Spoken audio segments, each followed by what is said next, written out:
Nendra, everyone. Swami Samni ji.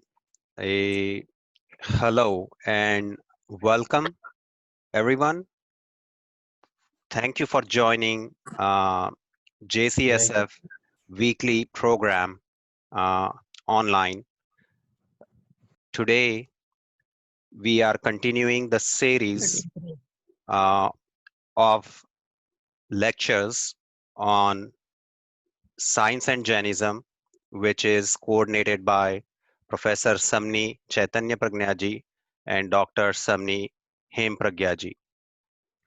Today is the fifth lecture of this series, and four lectures have been successfully completed with a very positive feedback. Today is the fifth lecture, and the guest speaker is Professor Rajmal Jain, and the topic is science and nonviolence. And we are really looking forward uh, to hearing him out. Without further ado, I'll pass this podium to Professor Neptune Srimal, who does not need any introduction. Um, but I'll say this, that he is the advisory council member of JERF. Neptune ji? Thank you, Mohit. Venerable Samanijis, Professor Rajmal Jain, and all of you, Swadharmi Bhais, and everyone that's present here today. It's my distinct pleasure and honor to introduce today's speaker, Professor Rajmal Jain. Professor Jain is a scientist, an author, a Jain scholar, and a social worker, all in one. In that sense, he is uniquely placed to interpret our ancient Jain principles in the light of modern science, and which he'll be talking about today. Professionally, Professor Jain is an astrophysicist of international repute. He specializes in the study of our sun, particularly our sun. He was associated with a very unique solar observatory in Udaipur, the Udaipur Solar Observatory, which is situated in the middle of a lake, and is very similar to one we have in USA also, so that it does not get interference from the heat waves from the ground. And in that, he has made many important discoveries. For example, he discovered presence of iron and nickel in the solar corona for the first time. So he's been the director of the Udaipur Solar Observatory, and he has many accomplishments and many research to his credit. I can name only a very few here. I mean, if I go through all of them, possibly, he won't have time for, his talk at all. But just to name a very few, Dr. Jain is the principal investigator in the Solar X-ray Spectrometer mission of the Indian Space Research Organizations that we call as ISRO. And he's also an honorary professor in the very famous Physical Research Laboratory in Navrangpura in Ahmedabad. He's a life member of the International Astronomical Union and also for the Committee for Space Research in Paris, France. And he's the editor of two very reputed international journals in the field of astrophysics. These are the Journals of Space and Radio Physics and the Asian Journal of Physics. He's also a visiting professor at the National University of San Marcos in Lima, in Peru. So you can see that his scientific activity, encompasses not only India, but internationally. Professor Jain has been very prolific with his publications also. He's author of 3 books on popular astronomy and solar physics, and he has published more than 100 papers in national and international journals. He also has contributed 5 chapters in books and publications related to solar space physics. But it's not only an accomplished and a famous scientist, that's the only introduction of Professor Jain. He, despite being a scientist of such high repute, it's really heartening that he has also dedicated his time and energy in the service of the Jain Samaj, of the Jain society in general. He is the vice president of All India Digambar Jain Heritage and Preservation Organization, which is part of the Sri Bharat Bharshiya Digambar Jain Mahasabha in New Delhi. He is the founder president of the Ahimsa Mission Foundation of Ahmedabad, and he's a life member of the Federation of Hummar Jain Samaj in Ahmedabad. We are all really very, apart from this, we are all very impressed and intrigued by his discovery of Jain temple, of Chandra Prabhu temple, a very ancient Jain temple in the Yaha region of Ethiopia in Africa. I think, that itself deserves another lecture sometime. Now, during his academic and social involvements, Professor Jain has received a number of very top awards and honors, both for his work in the fields of science as well as for his service to the Jain Samaj. He has been a fellow of the Royal Astronomical Society, that's a great honor, of UK, and he has received the prestigious Lifetime Achievement Award by the Madhya Pradesh government in 2013. He is unique that he has received award not only from MP, he has received awards from 3 different states in India. He received awards from the governments of Gujarat and Rajasthan also. The Jain Samaj itself honored him with the Saraswati Putra Award in 1996 and the Jain Ratna Award in 2010. So we all know about Acharya Mahapragya. He was born in Jhunjhunu in 1920. So this is birth centenary. And we know about Acharya Mahapragya that even though he did not go through any kind of formal schooling, he had mastered subjects such as history, philosophy, logic, grammar, physics, Ayurveda, political science, economics, social science, different aspects of science and humanities. And one thing he was very fond of saying, that non-violence, peace, and food can go together only when the intellectual and economic and spiritual quotients are developed in a balanced manner. So today's lecture by Professor Rajmal Jain brings together the harmony between ancient wisdom and modern science, between the intellectual and the spiritual aspects of our heritage and of our mind. So what better tribute can there be to Acharya Sri's legacy than lectures of this kind from people like Acharya Rajmal Jain. We are really very fortunate to have this lecture from him today.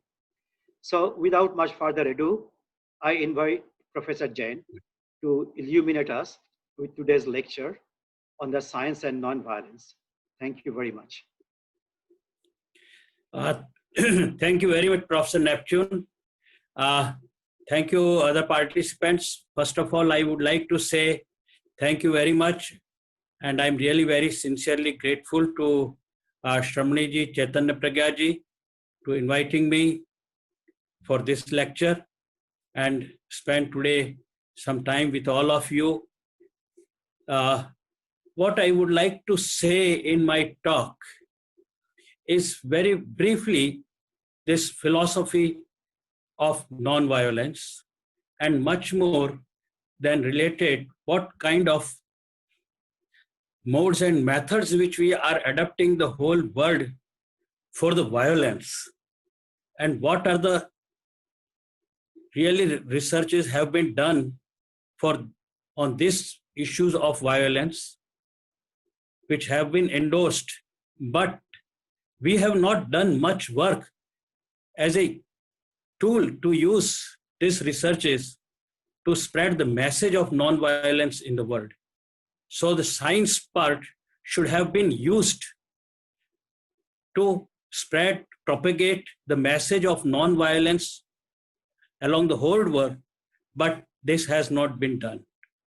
So if I can go back to my presentation PPT, is it there now or again I have to reload? Yeah, you have to load it. Please share it from your phone again. Okay, again I have to, I will share it. Yeah.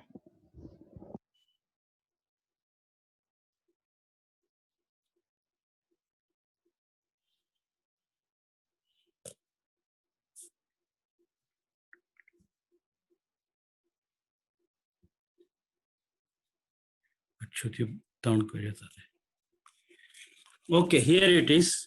Can you see now this, my PPT? Yes. Okay, wonderful.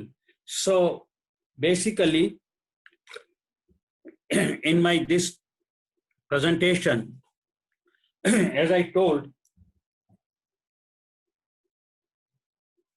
I will cover very little, very briefly, the philosophical definition and description of non-violence. I don't know what is this message. Yeah, आप yes करो उस पे क्योंकि आपका video बंद Yes. हो गया था. अच्छा. Is it okay now? It's good now. Okay, very good. So, see, I would like to go through backdated to the period of Rishabdev. And Rishabdev, once he was actually watching the dance of Nilanjana in his courtyard of the kingdom Kaushal, and Nilanjana, while dancing, she just died. But the Saudharma Indra, he immediately changed the scene, and nobody could notice that Nilanjana has died except one person, and that is Prabhu Rishabdev.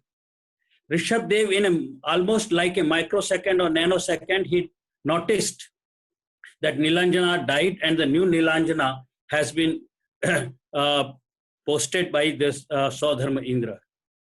But this change of Nilanjana could not actually stop Rishabdev. And Rishabdev was so much sensitive, samvedanshil, that he actually left his whole kingdom. It is some kind of asceticism he developed in his mind, in his body, and he left immediately.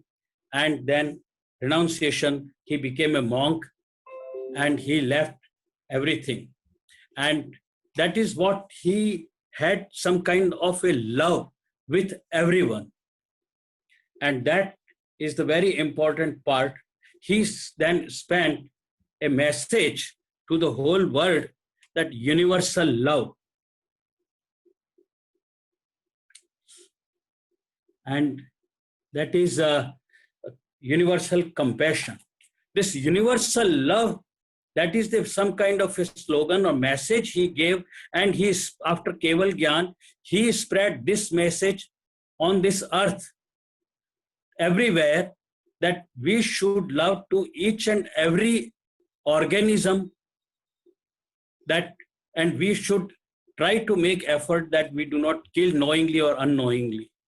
So this message from the Rishabdev, first Tirthankar, continued up to the 23rd Tirthankar, and then the time came just 2600 years almost back. Prabhu Mahavir, the last Tirthankar, he reviewed this whole work done by previous Tirthankars, and he further devoted himself during his meditation, and he detailed out, described this whole non-violence in a great manner, and particularly that whole universal love, universal compassion was given in a new way, that ahimsa paramo dharma, that is non-violence is the biggest virtue of life, the biggest virtue of religion, biggest virtue of kinship with everyone. And under that slogan, ahimsa paramo dharma, he told that live, let others live also, and help to those who need the help to live. That is, Gio, Ginedo, and assist others to live on the earth. Under this new things, he told that every jeev, that is every organism, has this right to live in this world, that is on this earth. Now, irrespective where he is on the space and time, but everyone has a right. So he also, while describing the religion, he told that this whole universe is full of life, that is Atma or Pran. So we will see that whether this life today is there in the air, whether the life is there under this earth, that is in the ocean or subsurface. What we see life is on the surface and in the only upper part of the ocean. But what is happening elsewhere? That is very important. And are we trying to keep every life safe? So basically, the what has happened in the last few hundreds of years, that this definition of ahimsa was moderately changing, and people considered this ahimsa only with the injury or killing of the lives. But it is not that. In fact, it is not that. The ahimsa is actually just not injuring or harming the life, but actually, even if you do through your mind, through your speech, or by physical, but are you really employing in your act the truthfulness, that is satya, truth, and also forgiveness? So what happened, that he told that truth is the centroid of the non-violence. And if you knowingly or unknowingly or intentionally, unintentionally, if you are giving wrong information, misleading information, or you are telling lie, putting others into the chaos, in trouble, then it is also the violence. So many kinds of things are there. Even if violence is done by self, violence is done by others, and their endorsement, approval is also a violence.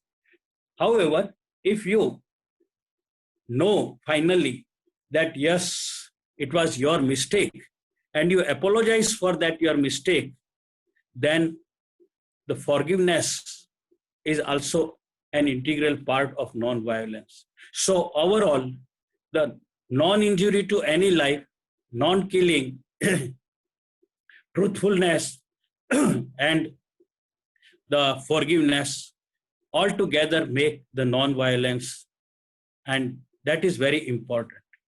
Now, the important aspects of this whole ahimsa is the supreme ruler of our conduct and is known as the universal compassion.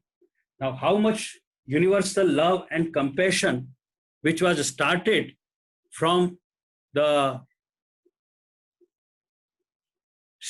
all the way from Rishabdev, how much still exists. In between, you know that ahimsa is not a sole property of only the Jainism. It was also described in various other religions. But it started actually at the time of the Neolithic period, let us say, of the Rishabdev time.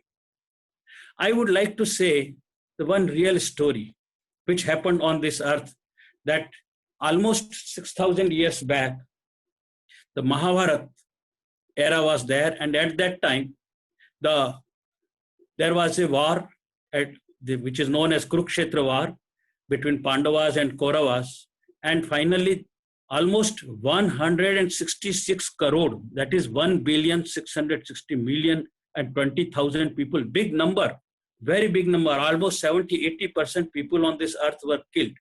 And you can imagine, when so many people were killed, then how many small organisms of one sense to other 4 cents, they might have been also killed.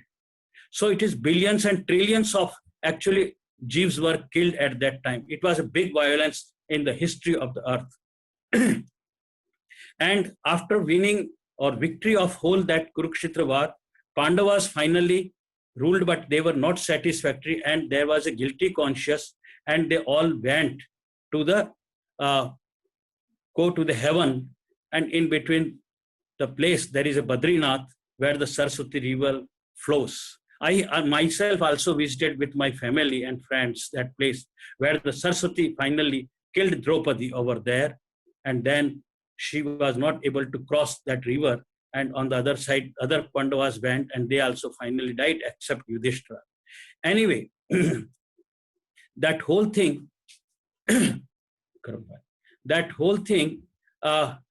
was actually reinvented, and then there was an epic which name is Mahaprasthanika Parv. This is very well known epic, small granth, but it is very well have been cited and have been used for the non-violence, ahimsa. So this is it will take little time, but I will read it out, because I am very much always fascinated with this shloka, this sutra of Mahaprasthanika. Par ahimsa parmo dharmasya tatha ahimsa paro dhamma ahimsa parmo danam ahimsa parmasya tapa ahimsa parmo yagnasya tatha ahimsa param bala ahimsa parmo mitram ahimsa paramam sukham ahimsa paramam satyam ahimsa paramam sharulam. That means that ahimsa is the highest religion, ahimsa is the highest self-control, ahimsa is the greatest gift, ahimsa is the best practice, ahimsa is the highest sacrifice, ahimsa is the finest strength, ahimsa is the greatest friend, ahimsa is the greatest happiness, and ahimsa is the highest truth and highest, greatest teaching. So you can see that the Pandava themselves did not follow this thing. Kaurava, of course, did not follow. The basic problem behind all this was the passion, which comprises the ego, pride, and greed, etc., etc. Now, but we are talking all the time that universal love should be there, non-violence should be there. All the things, they look very good. But what is the reality on today?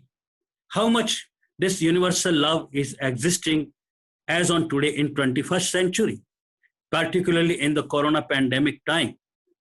That is the important thing. This universal love, how this United Nations of organizations see, let us see this data. This data says very clearly that more than 136 million chickens are killed per day for the lust of the food. We see that 300 million farmed fishes are killed per day for the food. Then more than 200 million almost animals are per day killed for the food. This turns out that if I take the summation for the whole year, then it will come out 72 billion land animals and over 1.2 trillion aquatic animals are killed over the 1 year. This is the actually fact.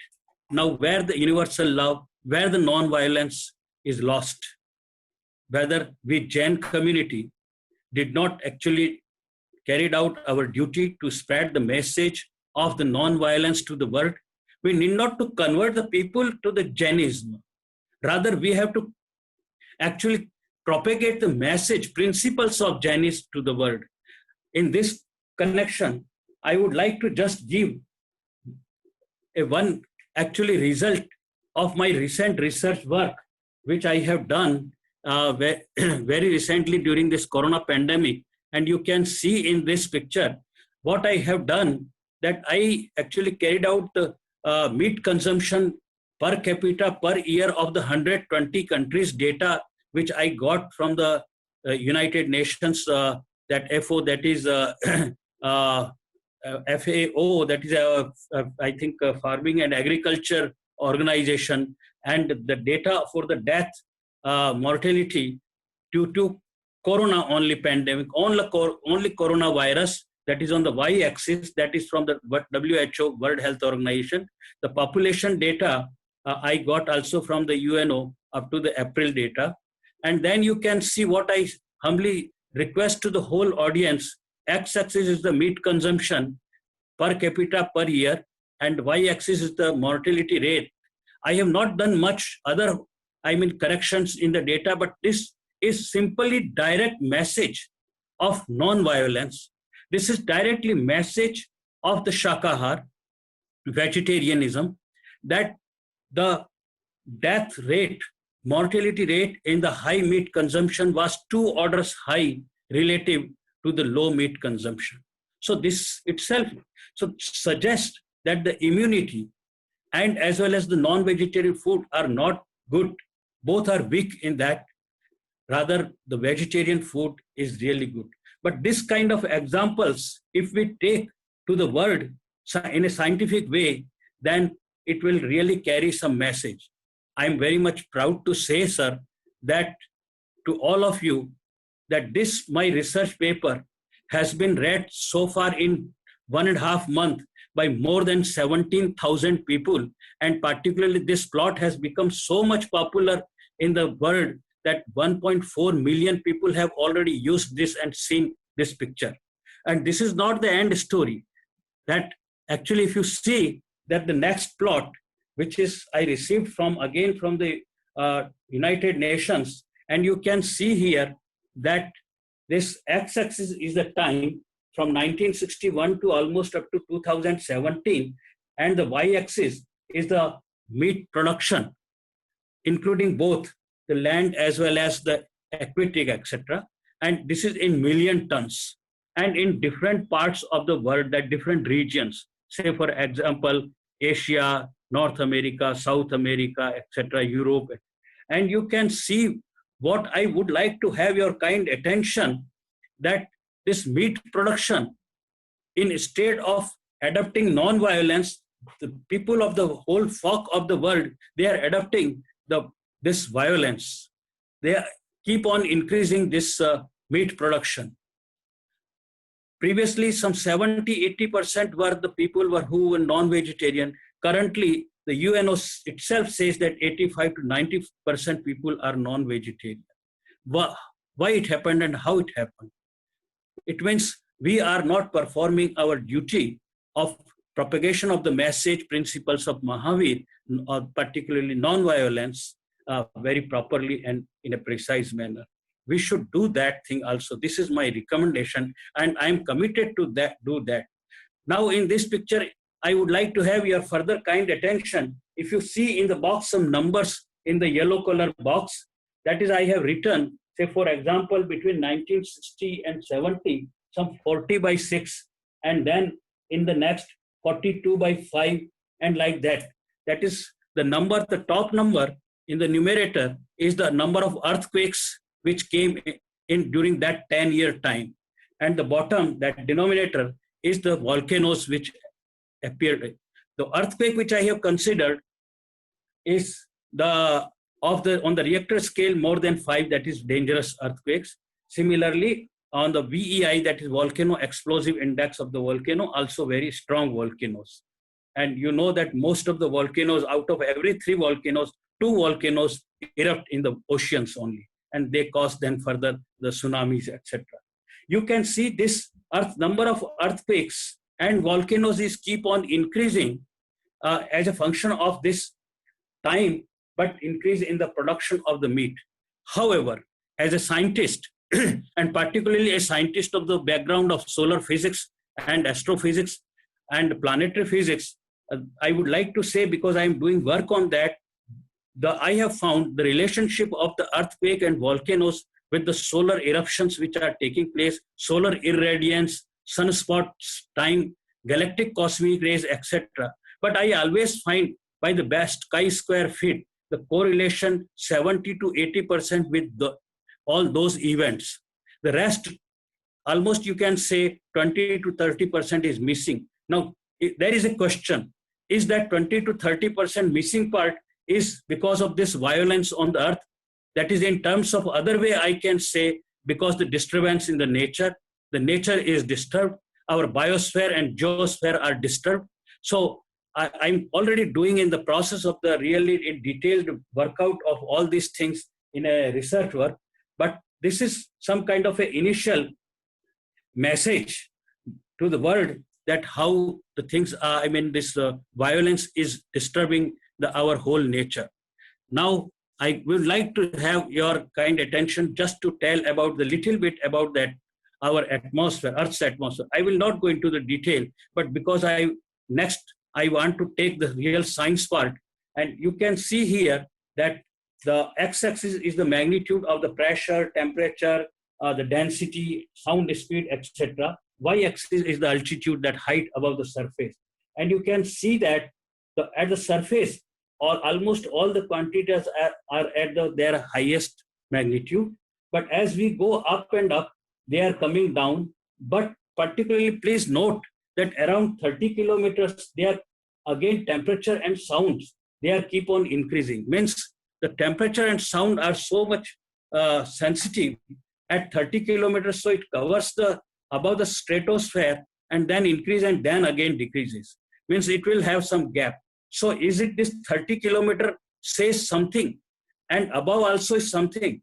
We will see that the stratosphere also includes the ozonosphere, somewhere from the 10 to 15 kilometer or something like that, and or even 50 to sometimes 30 kilometer because change of the height of the layer. So first is the troposphere, where the most of our clouds formation, rains, etc. are there, and that is between the almost you can say 0 to 12 kilometer, and above that 12 to 30, 50 kilometer is the stratosphere. Above that there are many atmospheres are there, that is a thermosphere and even of the exosphere. Now it will be very interesting to see, are we keeping, are there first of all some lives are there in this atmosphere, and are we trying to keep them safe? This is my basic question. You can just see in my this next slide that what is happening to the airborne these microbes in climate over there. Just little bit science, you see, of the non-violence I will tell over here. These microbes which are near the sea, on the ground, microbes, you see, very small organisms of the size of the 0.1 to 0.5 or even up to 2 or 3 microns, very little. But when the sea surface temperature goes up because of the solar irradiance, when it is very high, then this temperature, they go with the heat upside.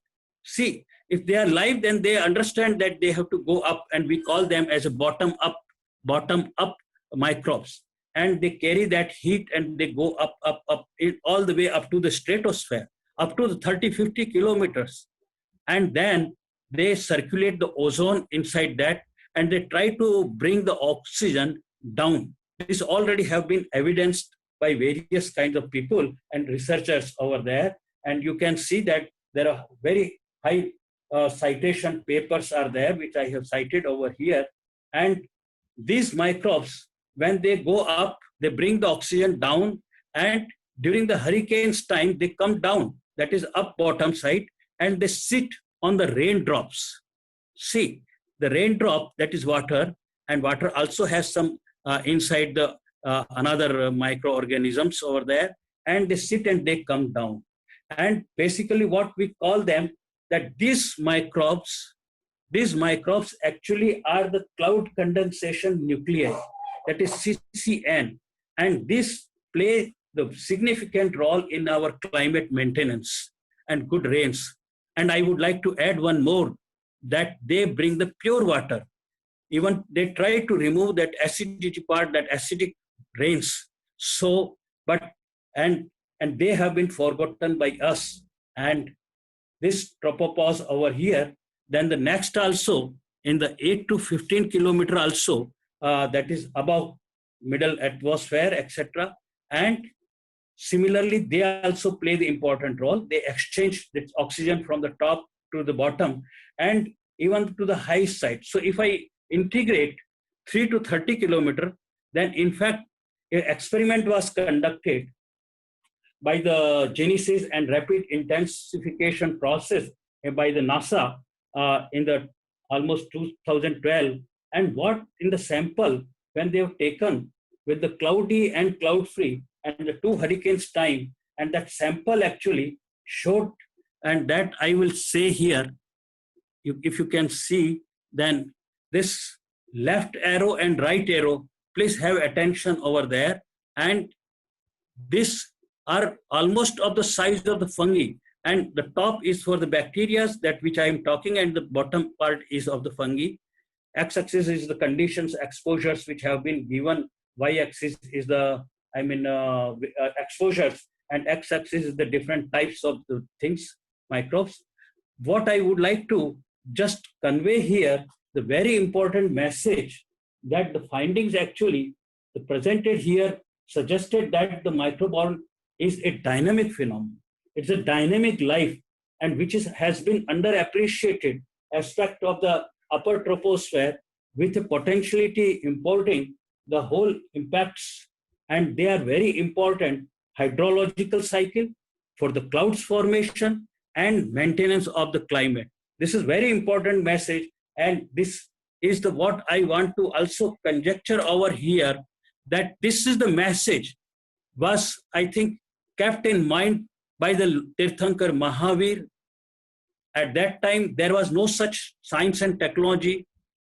Only what he did is through the Keval Gyan.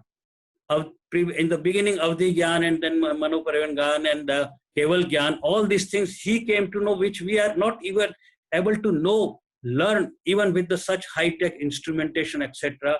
But he was aiming only for the non-violence. Why he was pro to non-violence? Because to maintain the nature. He wanted that people should respect the laws of nature. This was very important, and this is what, even to some extent, we are reaching to the principles of the Mahavir. Now, I would like to have another thing, that why we are killing them. You will ask me a question, how we are killing? Okay, let them be there, but no, we are killing through the aircrafts. We are killing them by the spacecrafts.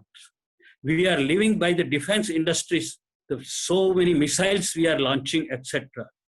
And I mean, so many things, guns we are using in the air, and so many applications. And what is happening, that this kind of our activities, that is human activities, the carbon dioxide is actually released by these aircrafts.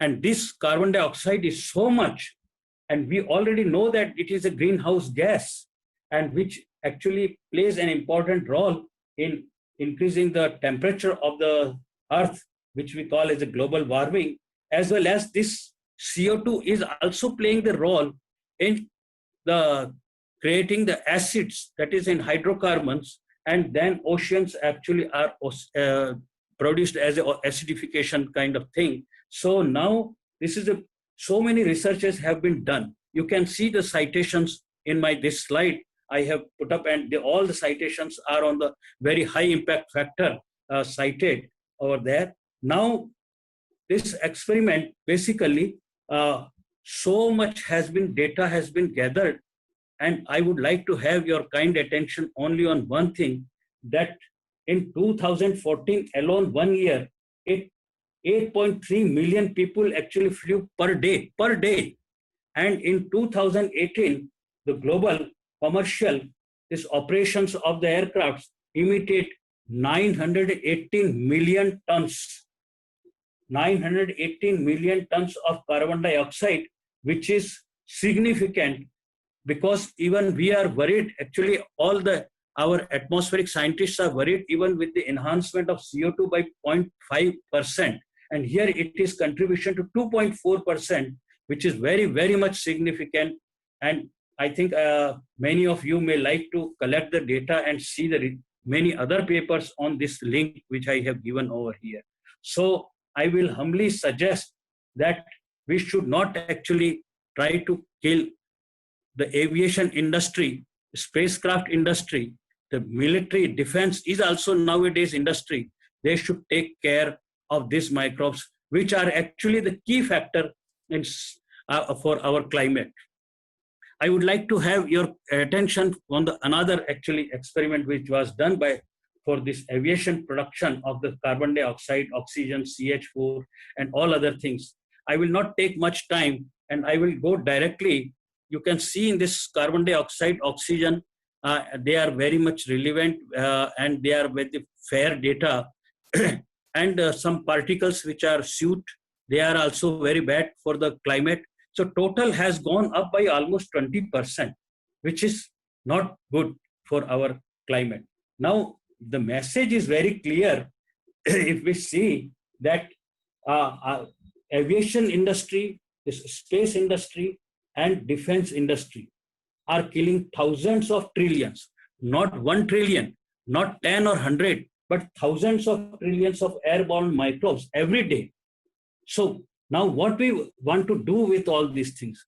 We are actually crying, and on the other hand, we are crying that, oh, global warming is there, climate change is there. But who is doing? We ourselves are doing all this. We are actually polluting our Earth's atmosphere. We are polluting the oceans also. So this is the somewhere we have to check. We have to make some policy very clear. I would like to have the other kind of things, the species which are extinct. First of all, I would like to say that this in last 50 years, the 50,000 or maybe more than that species have become extinct. And who is responsible for that? Just I have shown few images over here of the sea cow, then this duck, Labrador duck are over there. Then this what we call is a great auk. All have become extinct. All have become extinct. And why? Because this has been done by European community.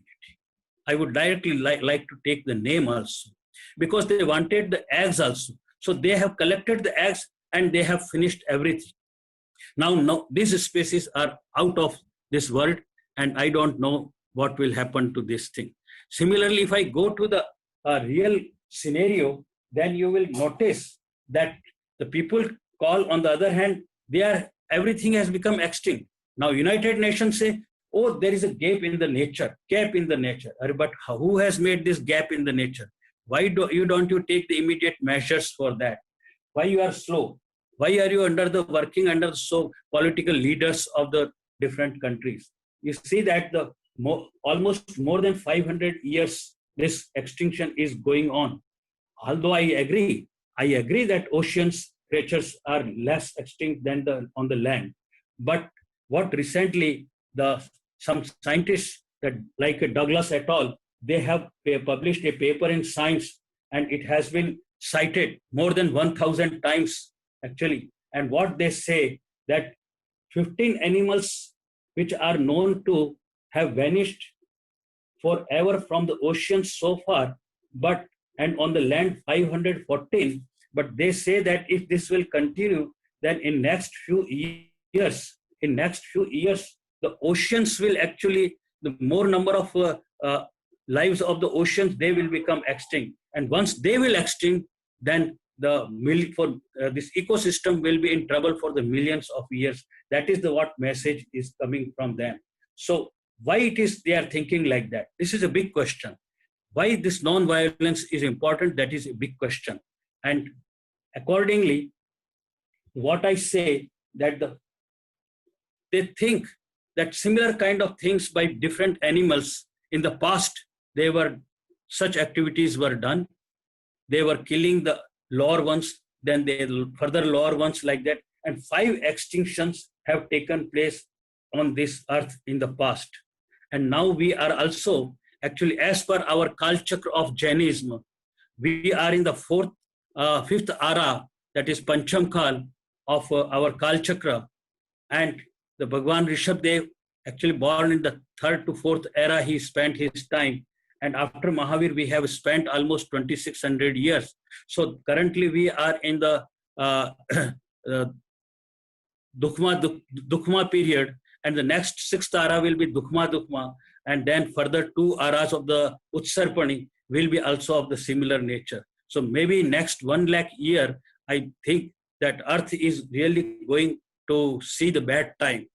And if we will continue, then I presume from my side, the 6th extinction is possible, that there will be no human on the earth. We are the 5 sense people.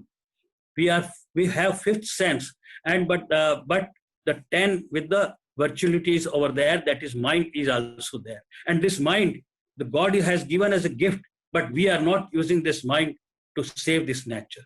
Rather, we are using it to destroy the nature. So I would like to say that there are 9 different mechanisms are there for the carbon deposition in the ocean and to save our climate. You can see in this picture that as per their size, every animal, every organism which has the mass, basically we call as a biomass, and that is referred as a carbon.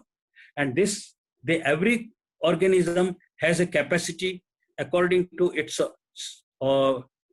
size of the organism to deposit the carbon. And they deposit the carbon inside this ocean at different heights. This carbon is then converted sometimes by the little organisms into the fertilizers, and that is used by the plants inside the ocean. But the bigger fishes like whales, etc., which survive for 200 years and few tons of biomass, what they do, they take the carbon mass deposition that is on the deep, that is in the bottom of the ocean. Now, if you see here, this thing, that this carbon basically is used by our Earth for the conversion. Now, there are two mechanisms over there. One mechanism to protect our Earth, that is deposition to absorb the carbon. The one mechanism is the forest and the wetlands. And for that is the very big, that is on the surface of the Earth. And that has been recommended by the almost 28 countries to UNO, and UNO has taken the strategy to protect the forest and wetlands. But there is another mechanism which I propose, that is the ocean itself. And this ocean lives because they can carry and they can deposit much more carbon inside the Earth. And that is much better also, because after certain time of hundreds or thousands of years, this carbon at the bottom, which was deposited by this ocean life, is converted into the various other forms of the carbon, such as diamond, graphite, etc. And then it comes out with the volcanoes outside and can be further used by the different materials. So, I mean, there is no policy has come but from the UNO to protect the oceans. Rather, everybody is in favor to make the ocean as an industry. Now, oceans, if are the industry, then definitely there is no question of non-violence. It will be violence will be there. While on the other hand, I told that this mechanism of carbon deposition is very good for the climate. And these microbes and the other fishes, etc., like they are actually the biodiversity producers, and we should not kill them. This everybody knows that, but nobody is following that thing. I would like to say another one more important thing that whether these microbes are inside the ocean, on the surface of the Earth, or inside the Earth, because we have our Prabhu Mahavir has told that the life is everywhere, even inside the Earth also. Sorry. So that this life we have to find out, and we should not ignore the microbes anywhere, whether on the surface or subsurface level. This is very important. And in the recent investigations, actually has been done that this marine animals can sequester the carbon and deposit the carbon, which I have already told. But the marine microbes, that is very small size of almost 1 to 5 microns, they play very important role. Like they comprise of bacteria, archaea, fungi, and virus. When I say virus, means this is different virus and not the corona pandemic virus. So don't confuse with the coronavirus. This is the virus which is taking the care of our climate. These all viruses, bacteria, and archaea, etc., they are often considered as engines of the ecosystem. They are really engines. In fact, I should say they are playing as an engineering role. And for the keeping the whole healthy our ecosystem. They clean the oceans also from the west and often actually defending against the diseases and rather than spreading the diseases. This is very important part. And the what the microbes which are inside, I should say, that is inside the earth, they are actually the most living under the extreme environmental conditions, from boiling hydrothermal vents almost in the rocks, etc., inside, to the underground of the glacier lakes in the Antarctica. See the temperature gradient. It's a wide temperature gradient, very high, almost boiling side, plus 200 side degree centigrade, and the minus 200 degrees centigrade kind. But they are still surviving.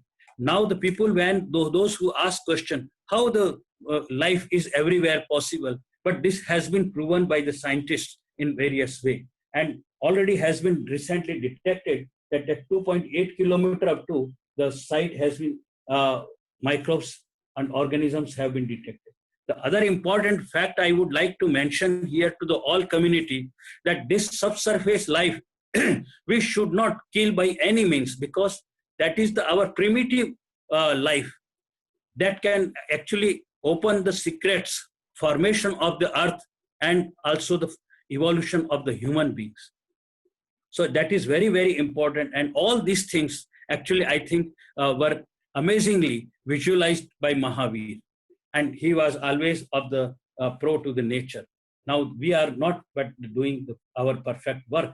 And there was one very good paper in Science again on this thing, and where they told that up to 2.8 kilometer in the subsurface, the life has been detected, which is almost in agreement to in our Jain hellish word that Nigodya Jeev is already detected. But what I would like to vouch, I would like to say, I would like to urge to the whole community of the world that it is not up to 2.8 kilometer, all the way even up to much deeper, maybe 28 kilometer or 280 kilometer or 2,800 kilometer, because we have already observed that the microbes are always can exist with such a large temperature gradient.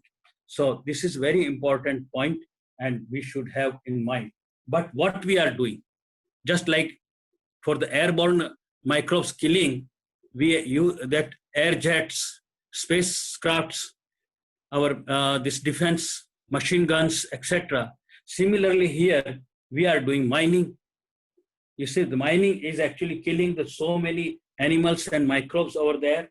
Then the seismic radar instruments we are using. We are using the ground penetrating radars also.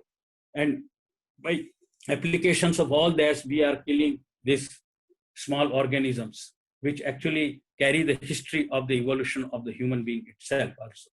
So now I would like to go to the completely different topic of the of the violence by which we do and we kill the organisms, and that influences the human being also. And that is what the acoustic, that is the sound frequency, etc. You know that what I speak, that frequency is somewhere between 20 hertz to 20,000 hertz. And then there is another kind of a frequency which are higher frequency, called the ultra high frequency, and on the similarly on the lower side also frequencies are there. Now what microbes, which primarily producers of this biosphere, as I told earlier, they play an important role. But what experiment has been done recently, and that experiment suggests that the small organisms, that bacteria of the E-type coli and K12, these are the just names, don't go to the very seriously over there, but these are the names of the microbes. And a recent experiment was conducted just 4 years back, and they found that these microbes all the way, either they will go to the higher production site or they will die if the dose is given from the 800 hertz to the 80 decibel strength. So basically what happens, finally I can conclude from this experiment that the very small organisms, very, very small, of the 0.01 to the 2 micron diameter, they actually cannot tolerate, and all those which cannot tolerate this high frequencies or ultra high frequencies, that those also in high decibels, then they will die over there in just fraction of the second. And so what we should do, we should not take care of all those organisms? Should we not apply the non-violence to them? It is very important that in order to save the whole nature, we should take care of the microbes also from this high frequency. But currently, you know that the high telecommunication frequencies, the radio frequencies, the sound which we are doing, they all, you see, we are trying to kill all these people. That's why actually there is one very important aspect in our Jainism which Prabhu Mahavir has given, the Maun, silence. And not silence only from mouth, but silence from in the whole physical body, that is through the mind, thoughts, as well as from the whole physical body, that is in the some kind of a dhyana. So this was the important, that silence, if you will observe as many times, or you will practice that Maun, that dhyan, that many, at least you will make a big difference in killing this thing. Because you will not use the mobiles, you will not use the telecommunication frequencies. And it is not only that by the television, etc., but you know that in the spacecraft technology, aircraft technology, we send the signals, that is high voltage signals are going also, and they also produce much more killing than the just acoustic frequencies also. So that is very important. We should take care of that. The other thing is, I would like to tell one important fact over here is about very important fact, and which I have experienced also, is about that there is a mechanical vibrations are generated from our body, that is from the Panchendriya, that is five sense, that is human beings, other animals, etc. And you might have also observed, for example, when the earthquake comes, just before the earthquake comes or explodes, the infrasonic waves come out, and many animals and birds, they fly away because they already sense through the infrasonic waves. Infrasonic waves, I can say that these are our thought waves are also infrasonic waves. These are the low frequency waves in some very almost between 0.01 hertz to sometimes 10 hertz. And experiments were done about all these frequencies, and it was found that this heart beating is there, that gives resonance around 1 hertz. Then there is another resonance of the brain, which is about 10 hertz, and then the blood circulation about 0.05 to 0.3 hertz. These are very important, and I would like to take some few seconds over here to describe this thing. Now, this infrasonic waves, actually when the experiment further it was done, then the resonance was found also at this frequency. But in addition to that, what happened, that the heartbeat frequency, and the second, which was, in response to the human respiratory system of the rhythm, and the third actually, which were discovered by the Traube and Herring. So in their name, Traube Herring waves, that they were connected with the emotions, that we call also as emotional tension waves, because they are mechanical waves. And through this emotional waves, one can read, one can judge the human emotional state, and via the amplitude and the frequency response of these waves. This is very important. And I would like to have your kind attention on this, because nowadays infrasonic sensors have been developed. Now I would like to conjecture a model over here. I apply this infrasonic waves now from human being to the animals, let us say cow, other animals which are actually slaughtered in the slaughterhouse. Now, once in the beginning they cry, that is acoustic frequency, that is between 20 hertz to 20,000 hertz. But once their blood vessels are being cut, see, then what happens, their whole body trembles, and this infrasonic waves. So they actually cry from the infrasonic waves. Their whole body actually cries, but because their now mouth is finished, they cry their whole body. And what we call as a, when we give something message from our heart or from the inside, that is when such tension stage is there, that is we call as a curse or high or baddua. And or if we are in good state, then we give blessings from inside also, ashirvadam. And so these are low frequency, and this should be detectable. So if we can plant some kind of a instrument, and nowadays I'm slowly, of course, but in the stage to design some instrument, I'm known for the instrumentation technology. And then perhaps in future we can detect these infrasonic waves from the animals which are being slaughtered, or they are killed slowly in the slaughterhouses. Or we can do other way experiment also. Many anyway, that will take time, and I do not want to go into details of it. But the infrasonic waves are very important for the discovery of the karmas also. Now I'm coming to the another completely other aspects, that is the scientific aspects of the ahimsa, that for the climate. Actually, you see that I have already told you that this whole nature is actually our climate is changing because of the various kinds of microbes, and other things are, other animals are killed. What I would like to have a very important point in this connection.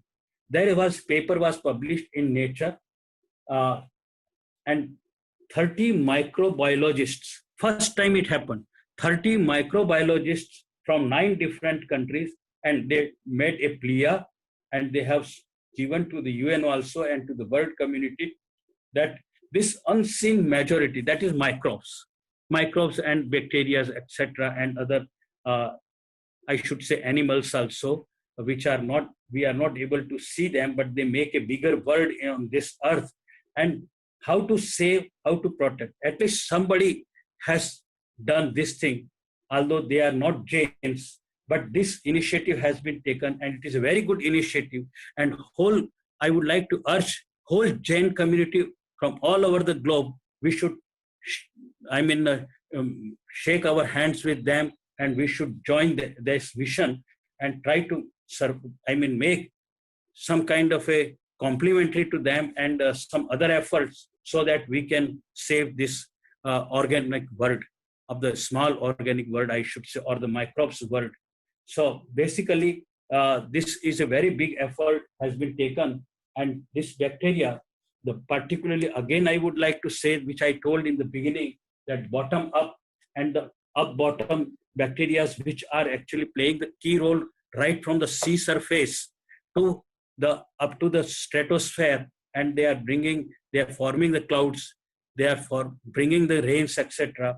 And that is why these microbiologists have came to some worry, and they wanted to make this thing. I would like to give some attention about the honeybees, the electric field actually, or some kind of this radiation, which the effects of the whole magnetic and the electromagnetic fields, which are always of concern. There was no electric field world during the Mahavir time. There was no magnetic field world at the time of the Mahavir. Nothing was there. There was no kind of a world plasma over there at the time of Mahavir. But Mahavir actually distributed the whole world into 26 varganas, that is particles of different nature, which change their properties as a function of the density of their agreement, that is making the group or the group number. So there is a vargana which we call as a Tejas vargana. And Tejas vargana has a property to distribute the particles of two natures. That is, one is the magnetic particle, which we call now in the polarities, that is plus polarity and minus polarity. And similarly, the electric field, at that time that was not named, but the negatively charged particle or positively charged particle. Tejas is basically energy state, very high energy state. And that has the capacity to modify, to convert the whatever through the interactions which is coming either in the way of the wave or in the form of the particles. Now here you can see that the electric field and magnetic field, x-axis is the magnetostatic field which has been given, that is the intensity nanotesla. Tesla is the, you maybe I think not aware, but 1 Tesla equal to 10 to the power 4 Gauss. Gauss, I think many of you may be aware, that is the magnetic field strength, and y-axis is the what kind of conditions which have been given and the exposures which were given. You can see in the picture that the red mark, that red triangles are there, the green diamond kind of things are there. That is the negatively and positively the separated, that character, negative effect, positive effect.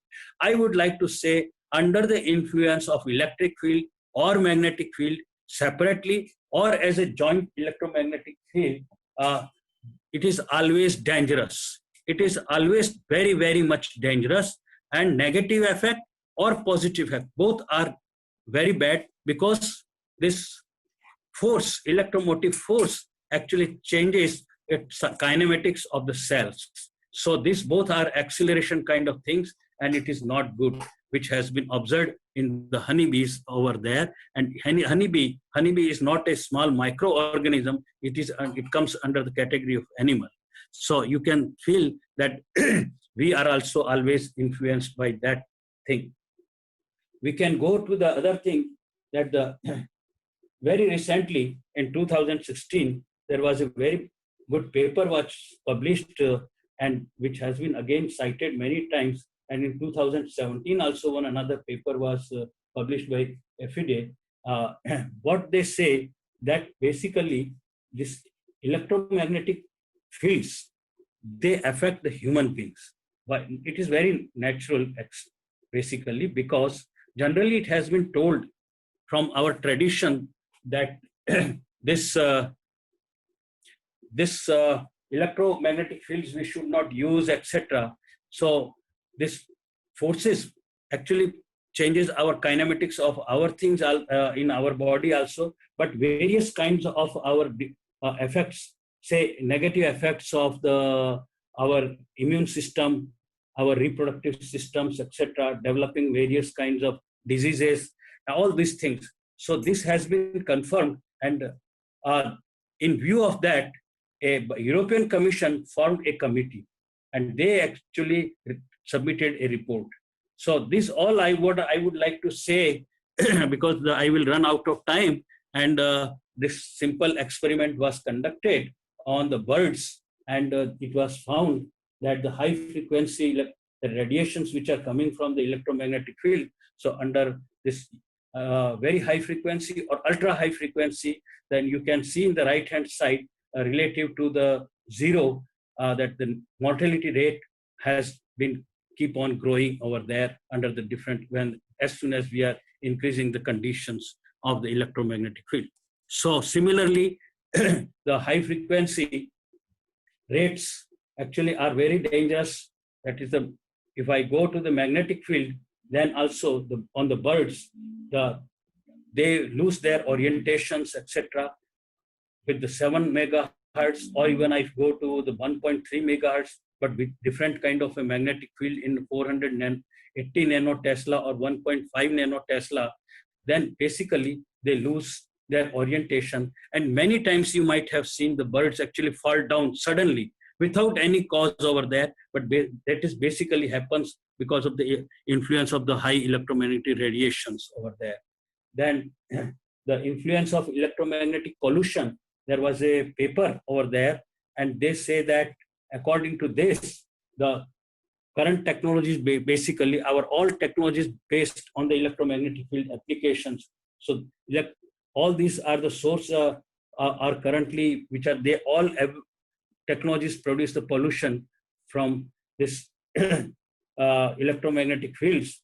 And the fact is that the microbes which are flying in the air, let us say, the E-type Colli and B-type, which I discussed earlier also. And this influence of the electromagnetic radiation on this is so strong that they immediately die.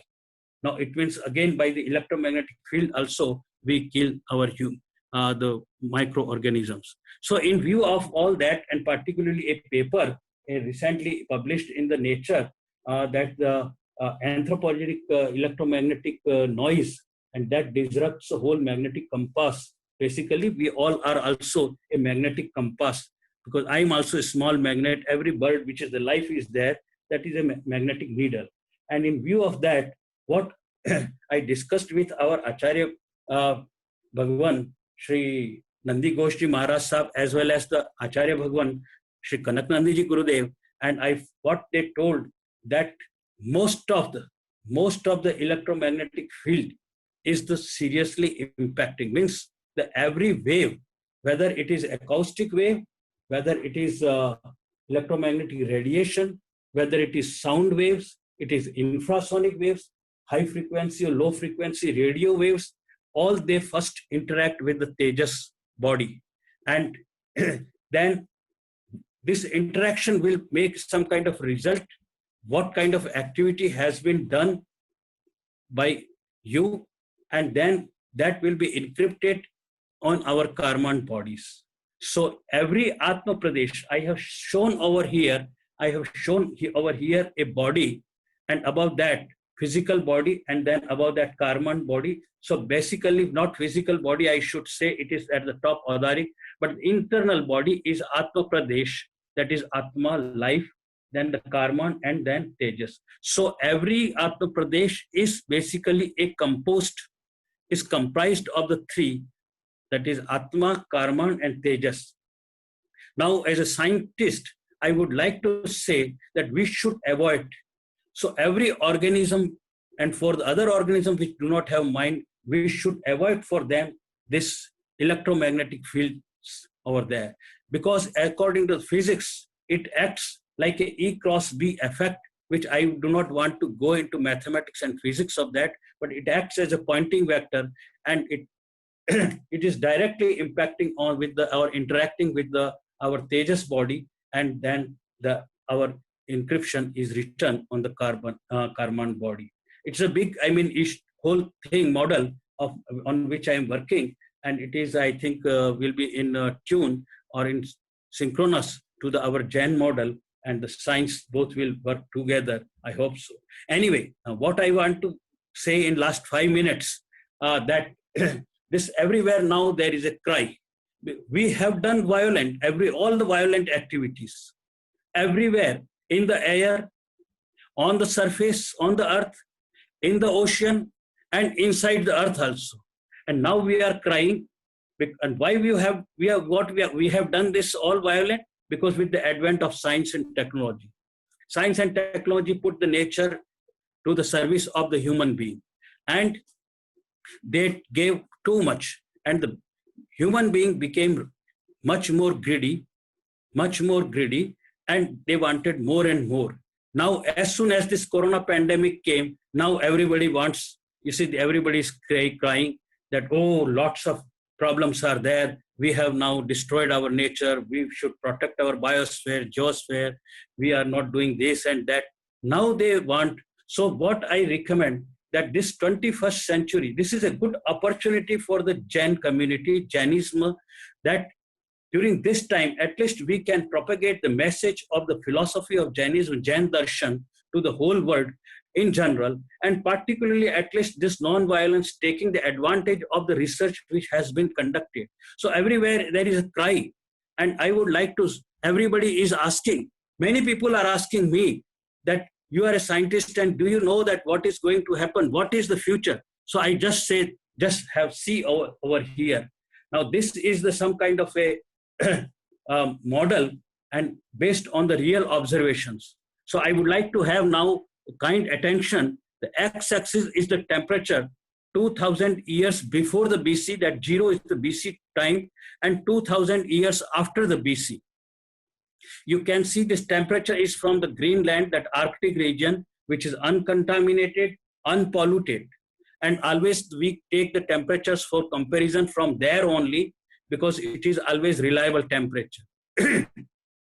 Now, the y-axis, you can see also the temperature, which is over there in already in minus conditions, but the temperature is keep on changing. I would like to have two important points to make over here. Please note the arrow on the extreme left side where I have written the post-Indus Valley civilization. The post-Indus Valley civilization, after the Mahabharat war. So whenever the war on this earth was there, after that the big earthquake or something happened, big event. You know that after Mahabharat, this Indus civilization was devastated. Whole temperature also came down. Then there is a temperature rise over there. But can you kindly make an impression very clearly that in general, the temperature in last 4,000 years, it is continuously coming down and down and down. However, in between the 200 or 400 years, there is a peak. So these peaks are the warmer time, and very recently global warming or warm time was there for almost 100 years, which we call as a modern warming. And then again, temperature is going. So green thing is actually the model, blue is the real observations. And what we have done with the chi-square test, that is least square fitting, this correlation between the observations and the model is almost 80%, or R equal to correlation coefficient is 0.8, which is supposed to be very, very good. Okay.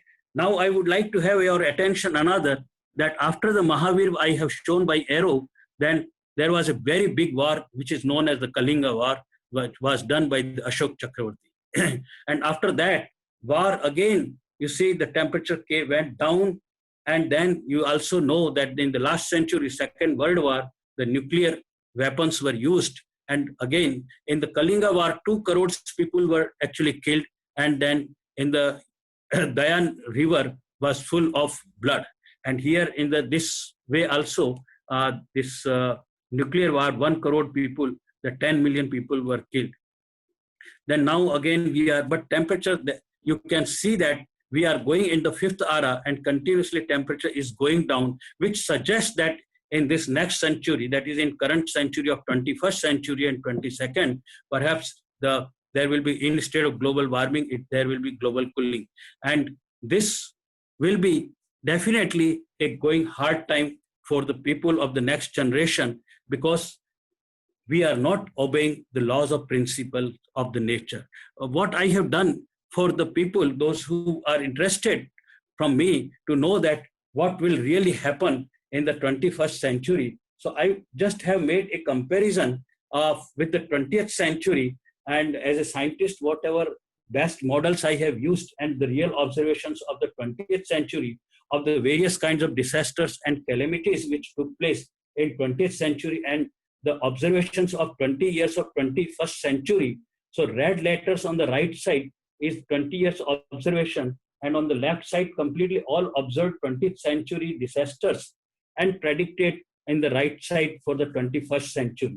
You can see the volcanoes which took place 68 in the 20th century, they are expected 200 in 21st century. Already 30 have been observed in this 20 years. That killed 15 lakhs people in contrast to the 1 lakh people in the 20th century. Earthquakes, we have already seen 15 earthquakes in this 20 years. In contrast to in 100 years, only 23, 25 were there. And we expect more than 1 crore people will die due to earthquakes in this 21st century. There were lots of tsunamis because of the volcanoes over there, and 33 tsunamis were there in 20th century.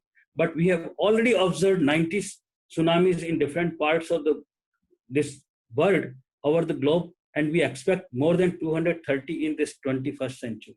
These are the approximate numbers with the plus minus 10% accuracy. So even if we consider that, then you can imagine that the 21st century is going to be a big devastating the century. Even pandemics, I see floods, droughts, etc. will be in large in number. But I would like to have your attention on pandemics, which were 39 in 20th century. And already in different parts of the globe, in this 20 years, we have already seen the 70 pandemics in the form of H1N1, the SARS also, chikungunya, and various kind of flus, etc. So, and it is estimated by all the scientists over in the world that more than at least 300 pandemics will be there in this 21st century. So with all these things, it is some kind of alarming.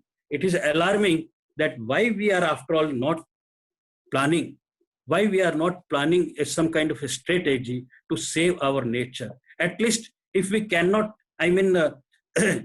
take care of the natural, that is the solar influences, galactic cosmic rays influences, or the cosmic influence, but we can make some difference of the anthropogenic activities, the violent activities which are doing. So non-violence is the big message which is required at least to control the systems or to control this our pandemics as well as the disaster, etc. So just to conclude my whole talk, I would like to say that non-violence is the centroid of our life. It should be a part of our discipline, and therefore it should be actually imbibed. Atmasat karna bahut zaruri hai. It should be taken in the whole body over there. There are many things we should stop actually killing, and each type of life, airborne, marine, above and under the surface, everyone, we should respect to everyone. Anyway, what I would like to say again, that basically the Tejas body is very, very important, and that actually encrypts our karma in our body. So if we integrate our all Atma Pradesh, then the whole Tejas will play a big and key role for the interaction with the whatever is coming from the outside, all kind of radiations, waves, particles, or from inside feelings, thoughts, etc. But because that also have to go through the Tejas body. The Tejas body is actually acting like a soldier at the gate, and then it is deciding that what is to be done over here. So finally, I would like to say Ahimsa, along with the truth and forgiveness, is only the solution, and that can bring the peace and prosperity in the world. And so non-violence should be adopted. Finally, only the one word for all the humans, all the humanity. With my folding hands, I would like to urge, there is only no option is there. So man has only two options, either to choose ahimsa, non-violence, or the devastation. The choice is his. And with these words, once again, I would like to express my sincere thanks to the Shramani ji and all the organizers providing me the opportunity to give my presentation. I think I have taken 5-10 minutes more. I'm sorry for that. Thank you very much.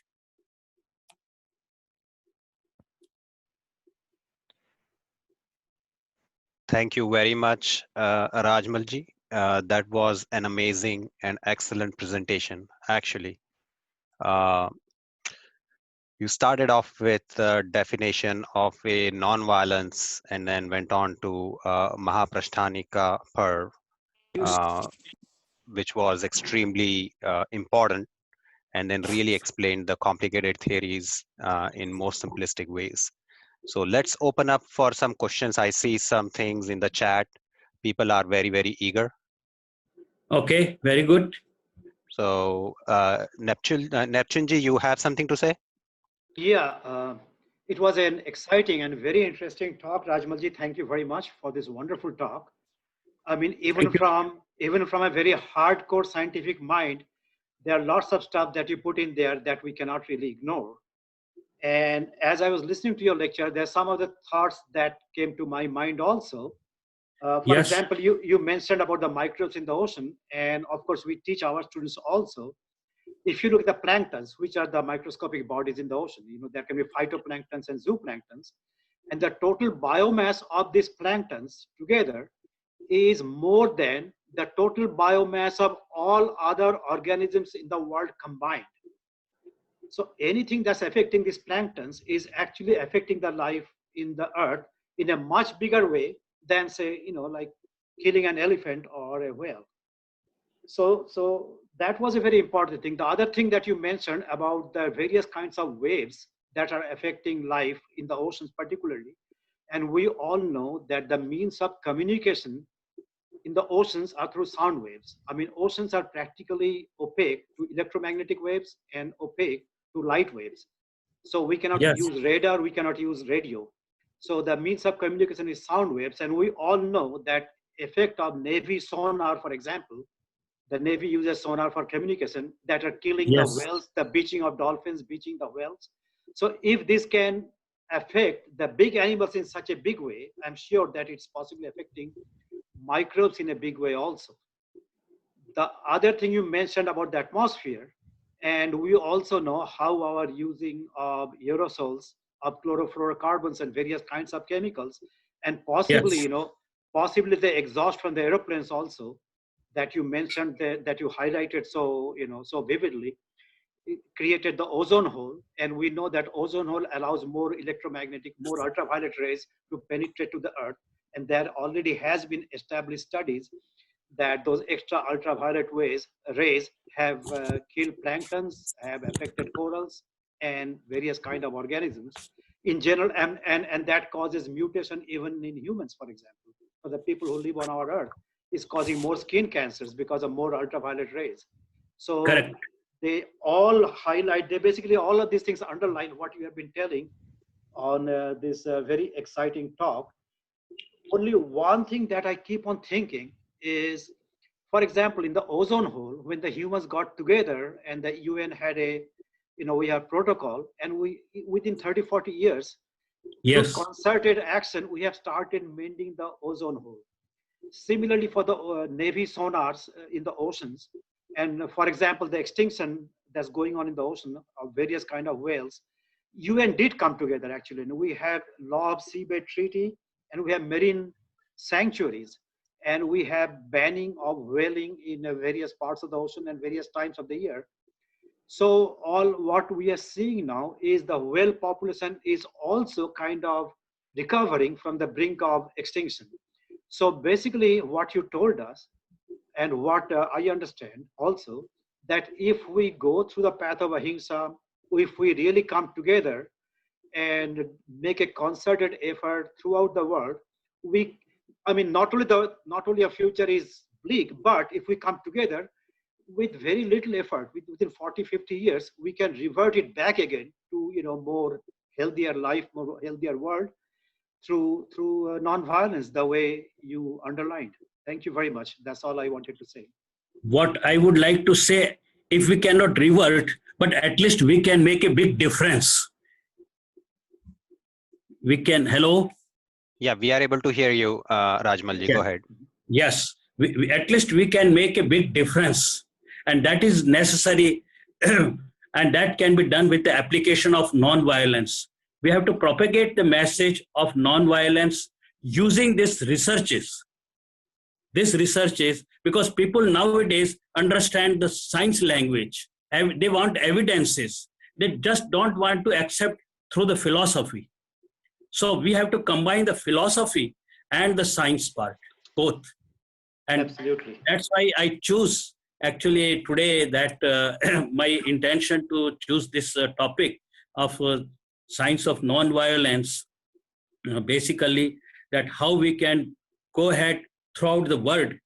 I told and I gave one example of my very recent and short research program on this corona pandemic, that how that line actually goes with the meat consumption, and that has been considered greatly by the various peoples, particularly in North America as well as in South America.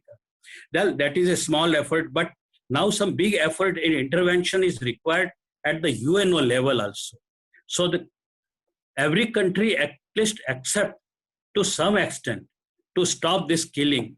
And you have seen that killing is not only by one mechanism. There are many mechanisms are actually in order. Thank you. Yeah. Thank you so much, Shrimalji. That was an excellent question and a really very good explanation. Speaking of COVID, that's in line with our next question. So Okay. the next question is basically, is there any data available for reduction in CO2 during this COVID times that you're aware of? Well, I don't have that data, but I heard from only in the papers, newspapers, press, etc., that the CO2 level has little bit come down. That is only, but I have not obtained the data.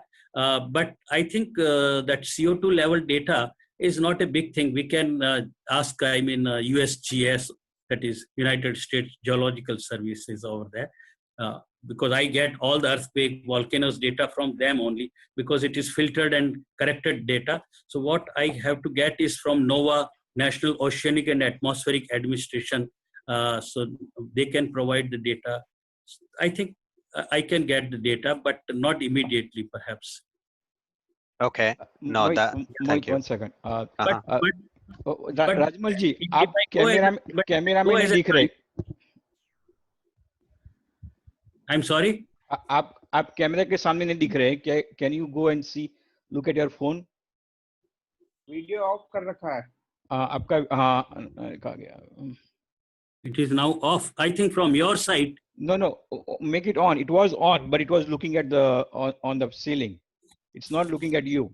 Or you change the direction of the camera. Make a front camera active. I don't know why it has gone. No, front camera, like, you have activated the Yeah, back but- camera. Somewhere I think I have pressed something. Yes. Rajmal ji, just to add to your comment, I think about the CO2 level and COVID, there's a latest study. Originally, it was thought the CO2 level will go down by about 4.4%, 1,600 million metric ton of carbon dioxide. yes. But Yes, the revised estimate is 5.5% of global total will go down because of COVID. That's all. Okay. But Thank you. as I told, I cannot immediately give comment, and I don't want to do that unless I have the data in my hand. I can send it to you. No problem at all. No problem at all. So our next question basically is along the same line as the question that was asked earlier. That was the first question. So basically, the listeners are interested in knowing your suggestion as to how Jain community can make a big difference, being as small as it is, to this worldwide issue. And then the follow-up question for that is there any initiative that you are personally involved that you like to share with the users, basically? Okay, the two parts, how the Jain community, which is very small, but how it can do. Yes, I think we have to make a forum. Already there are many forums are there. Why not this, your Florida International University? But we have to prepare a white document. We have to prepare a white document and warn the UNO, submit over there. We have to organize some kind of a discussions with authorities over there, number one. Now at a personal level or at a group level here in India, at my level, I have formed this Ahimsa Mission Foundation. Okay? And I'm doing a lot, not only the physical things, but even giving some kind of a small practical lectures in the school level. So I can prepare the next generation itself and make aware them about the non-violence. Make aware them about the nature, biosphere, geosphere, things and all that. And I take some kind of a pledge in writing from them that they will follow these things and they will try to save the nature, etc. Many, at least 10 different conditions or terms are there. So, and this year on 2nd October, that non-violence Ahimsa Divas, I'm planning to organize some kind of one session of lectures by the Jain monks, plus by some scholars. This is what I'm planning, and I'm privileged with the few channels, digital channels, which I have Janam channel in India, Shrut Ratnakar channel, and 2-3 very TV channels like Paras channel, which is very popular. So something like that, kind of an awareness program I can do. But At the same time, I'm trying to gather some scholars of environment and the activists of environment and make a forum who can make an appeal and some kind of a document about these problems related to the violence of against. We can divide this whole world into two parts. One is the micro, and the second is the macro. Say, you told the example of elephant that comes under macro. Microbes and small organisms which I discussed today, which make another organic world, are also there. So how to protect this Rajmal ji, and आप species which are becoming extinct. So already some efforts all over the globe they are doing by the various kinds of NGOs. So I'm trying to be in contact with those NGOs, and I request to all you also that you can put me in the email list of with those NGOs, and you can help me. Thank you very much. Next. Rajmal ji, are you able to hear us? Your sound has gone little bit down. Okay, so we have the same situation. We are barely able to make out actually. For your last response, if there is something that you can make available to Pragnesh Bhai, we are more than welcome to put it on in conjunction with this recording. So I think with that, we are coming towards the very, very end. The last question that I see here is, and you pretty much answered during your presentation as far as, the factors responsible for increasing non-vegetarianism in the world, including India, despite of efforts of Jain saints and community. So if you can take this last question basically, and then we can conclude. Yes, I would like to take that question. What is the question? So the question is the factors that are responsible for increasing the non-vegetarianism around the world, Okay. including Yes. India, despite of the efforts that are going on, such as this one and other Jain saints and the Jain community. Okay. Are you able to hear my voice at least little bit? Is Yeah, it okay? this is better now. Yeah. Better? Okay. What I would like to say, the first thing, people are actually going with the lust of the food. This is the what difference between the vegetarian and non-vegetarian. They understand misleadingly that vegetarian food is of very poor quality. It cannot give them enough proteins. Okay, it cannot give metabolism. It cannot produce the amino acid which is required for the body. This is what they're understanding. And recently it has been proven that even vegetarian food and equally plants food also can produce amino acid, proteins, etc. Whatever the required for the body to survive on earth in a very good way. But the people who are eating non-vegetarian food is basically their lust and misleading about the health. The third thing is it has become some kind of a fashion of the fast food everywhere, all around the world. I have seen even in the South America also it is. And people want to eat non-vegetarian food, sitting with the girlfriends, etc. And that is the way, I mean, not only in other worlds, but in India also. So it has come the same fashion, same thing in India. However, although I would say that in India it is very less, but you are right that India is also actually moving ahead for this non-vegetarian food. So again, I would like to comment that there is campaign is required now. Some vegetarian and non-vegetarian food, I mean, plus and negative points on both the sides, and then we can compare and we can communicate better way that why vegetarian food is stronger or better. We can marks percentage kind of or highlights over there, and we can go ahead for that. Thank you so much, Rajmalji. That was an excellent explanation. There has been just one more question about whether this recording will be available. So the recordings are available on JCSF website. So as soon as we are done, Pragnesh Bhai is gracious enough to always put it there right away.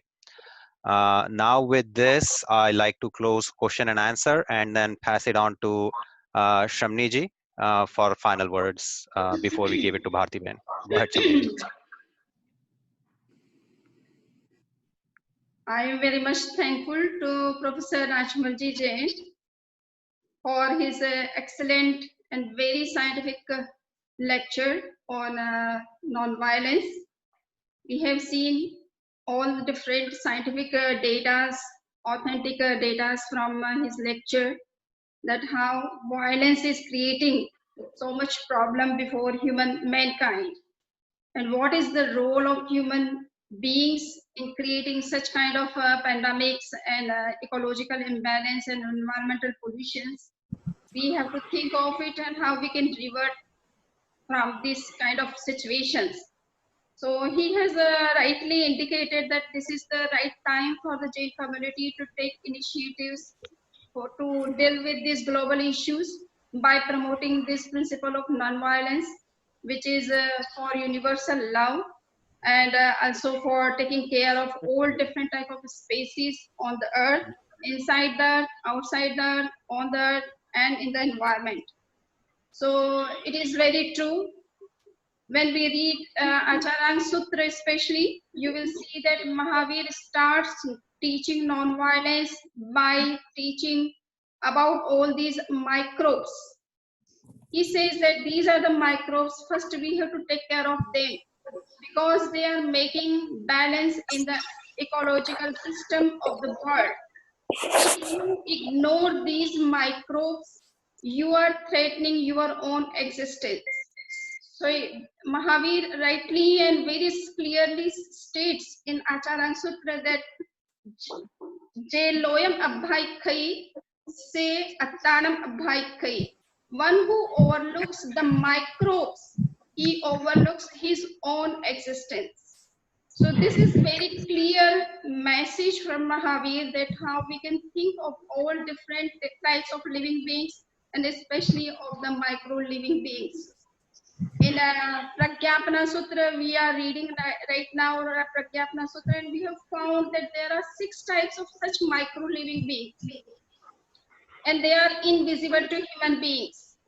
So they should also be taken care of in our day-to-day behavior, activities, whatever technological things we are using or electronic things we are using, we are killing thousands and millions of such micro living beings which are all everywhere in the environment. So Professor Rajmal Jain has clearly indicated how we are killing the living beings in the ocean, on the earth, inside the earth, and in the environment. And I would request Professor Rajmal Jain that you should make some academic policies for research and for promoting this education of non-violence, and how we can promote these kind of academic activities through different chairs of jail studies which are open in US and everywhere in the India and abroad, other countries. So first we have to create awareness in the field of academic fields, then it will automatically spread to all different minds of the world. So I would request first you have to work out on the policies, or you have to work out some research so that we can involve some new students, new researchers, newcomers in this particular area, and can create such kind of environment for awareness among the people or in the mind of the mass. So I am very much thankful for coming and giving the talk under the series of Acharya Mahapragya birth centenary lecture series. Acharya Mahapragya was very much fond of promoting non-violence in every field of life, every box of life, and he himself created such kind of theories and applications of non-violence, how it can protect the planet, how it can protect the environment, how it can help to maintain the ecological balance. So we have a lot of things from him directly to guide us to proceed and to take some initiatives in this particular field. And you yourself has so many ideas and plannings in your mind. So we would request you to work out all those and start applying them in academic field especially, and also in mass. So thank you very much for this enlightened talk. I think everybody has enjoyed this talk, and everybody is looking for this presentation on website. Maybe hundreds of people and thousands of people will see this particular lecture and think of how non-violence can be the part of life.